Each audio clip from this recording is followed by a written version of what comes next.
बार हमारा गूगलीफाइड ज्ञान हमें बहुत परेशान करता है।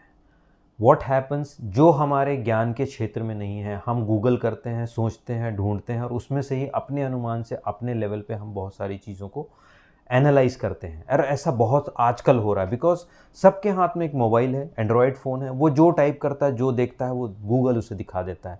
बट क्या गूगल की सारी जानकारी आप देख रहे हैं वो सही है? वो आपको जस्टिफाई करना आना चाहिए।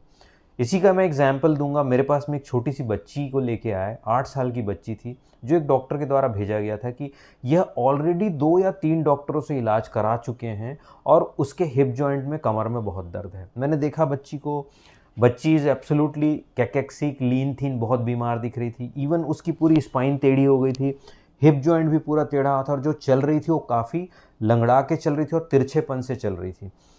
एग्जैक्टली हमने उसके पूरी चीज़ें देखी, उसके पूरे टेस्ट हो चुके थे, CT scan, MRI and everything. उसके बाद भी उसका ट्रीटमेंट इफेक्टिवली नहीं हुआ था। क्यों?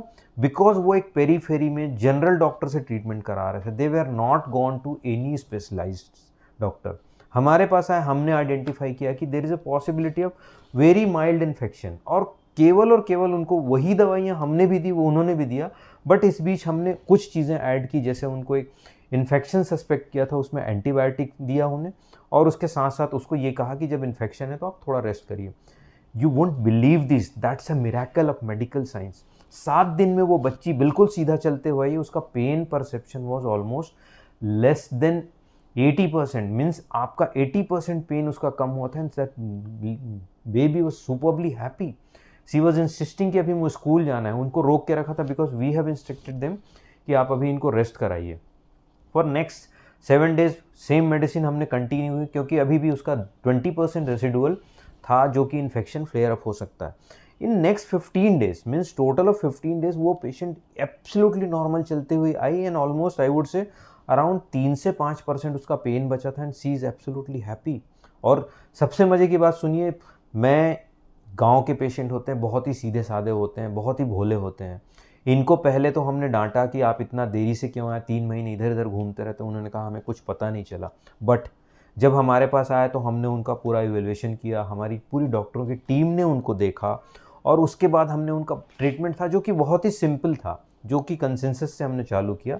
And that was experience with us कि आप यदि 2 या 3 कंसल्टेशन, जो ग्रुप कंसल्टेशन हम कहते हैं, वो हम चालू करते हैं, उसके बाद देखते हैं तो क्रॉस कंसल्टेशन से हमें बहुत एडवांटेज मिलता है, डिस्कशन से हमें रिजल्ट्स बेहतर मिलते हैं। एंड नाउ जब वो मेरे पास वापस आए 15 दिन के बाद, दे वर एब्सोल्युटली क्राइंग, रो रहे थे, उनकी आंख में आंसू थे खुशी के कि साहब आपने हमारी बच्ची को इतना बढ़िया कर दिया।